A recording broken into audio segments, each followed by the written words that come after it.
Termoquímica, entalpia de combustão. Vamos à aula.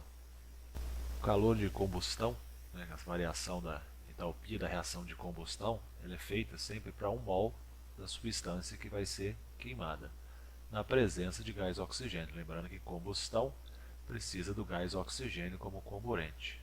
Normalmente, não se dá mais nenhuma informação sobre as condições, então vai ficar subentendido que é a condição padrão, 25 graus Celsius e 1 atmosfera. Então esse calor de combustão ele recebe o nome de entalpia padrão de combustão. Variação da entalpia padrão de combustão. Lembrando que nós não medimos entalpia direta, apenas a variação. Então desse composto é quando eu tiver a reação de combustão de 1 mol desse combustível, que vai ser queimado no estado padrão. Em geral, os produtos de combustão dos compostos orgânicos são o gás carbônico, no estado gasoso, e a água, no estado líquido. Um fato interessante é que esse tipo de reação permite a comparação da energia liberada por mol do que está sendo queimado, do combustível. Nós podemos também converter para massa, para saber qual é o mais energético por unidade de massa, adequando o tipo de combustível para o uso. Por quê? O avião, por exemplo, quando eu coloquei aqui, ele precisa de combustível leve e com grande valor de entalpia padrão de combustão. Ou seja, ele precisa de um combustível que seja leve, porque quanto mais pesado tiver o avião, mais energia ele vai precisar do combustível. E um combustível leve, com grande quantidade de energia liberada na queima, torna mais eficiente esse processo. Aqui eu coloquei uma tabela comparando alguns combustíveis, o hidrogênio, gás hidrogênio, o etanol, utilizamos nos carros, gás metano, o octano, que é a nossa gasolina, propano e butano, que nós utilizamos como chamado gás de cozinha. Então aqui está a energia em termos de kJ por mol. Notem que o mais energético é o octano, o que tem a cadeia carbônica maior. Porém, quando nós comparamos, ao invés de utilizar unidade mol aqui, vamos usar massa, então kJ por massa, notem que o hidrogênio libera uma grande quantidade de energia por grama, bem superior a todos os outros, inclusive ao octano, que na unidade mol liberava muito mais energia do que ele. Então o hidrogênio é um ótimo combustível, tanto é que é utilizado em foguetes. Por quê? Ele é leve.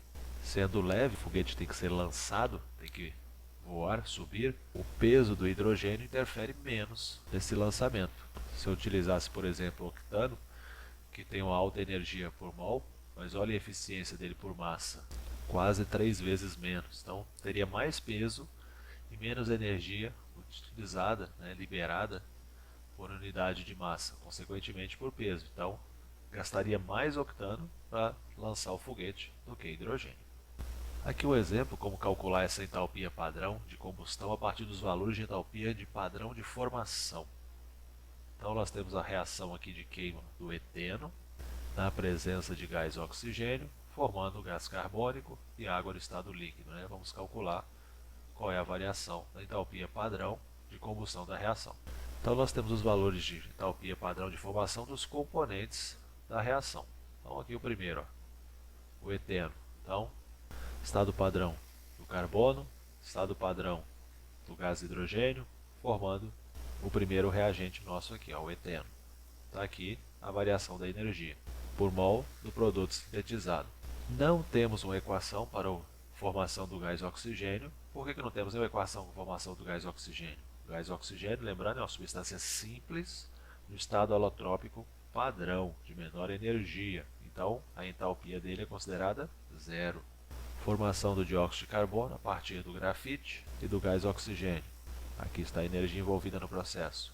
Formação da água a partir do gás hidrogênio e do gás oxigênio, energia do processo.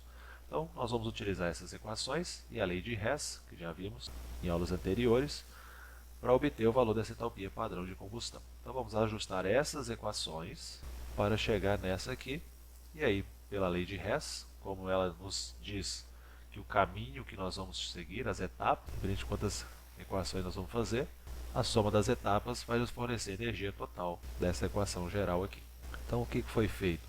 Aqui está a equação que eu quero. A primeira equação, o eteno estava do lado do produto, então eu a inverti. Por quê? Porque eu preciso dele no reagente. Lembrando, quando nós invertemos, trocamos a ordem, colocamos produto no lugar do reagente, reagente no lugar do produto, a reação foi invertida, nós precisamos trocar o sinal do ΔH aqui. Então era mais 52,4, agora ficou menos. A segunda equação foi multiplicada por 2. Por quê? O produto da síntese aqui, ó, dióxido de carbono, na equação que eu quero, são 2 mols. A equação fornecida era apenas 1 mol. Então multipliquei todos por 2 e também o ΔH, ele é por mol, agora eu tenho por 2 mols, porque eu multipliquei toda a equação por 2 e o ΔH também sofre essa influência do número de mols. Segunda equação, a mesma coisa, eu multipliquei por 2, porque eu tinha apenas 1 mol de água sendo formado, e eu preciso de 2. Então, todos multiplicados por 2, uma molécula de gás hidrogênio passou a ser 2, era meio mol de gás oxigênio passou a 1, e aqui 2. Lembrando que o ΔH também foi multiplicado por 2. Agora eu vou somar as equações. Já ajustei as quantidades que eu precisava. O que eu faço antes de fazer a soma total?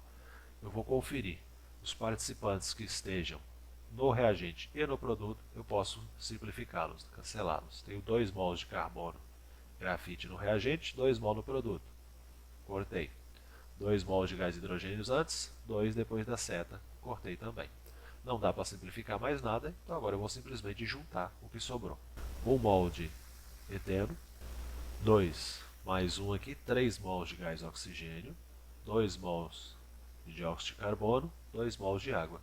E o ΔH vai ser a soma desses três valores. Então, total, menos 1.411 kJ por mol. É a variação da entalpia padrão da combustão de 1 mol de gás eteno.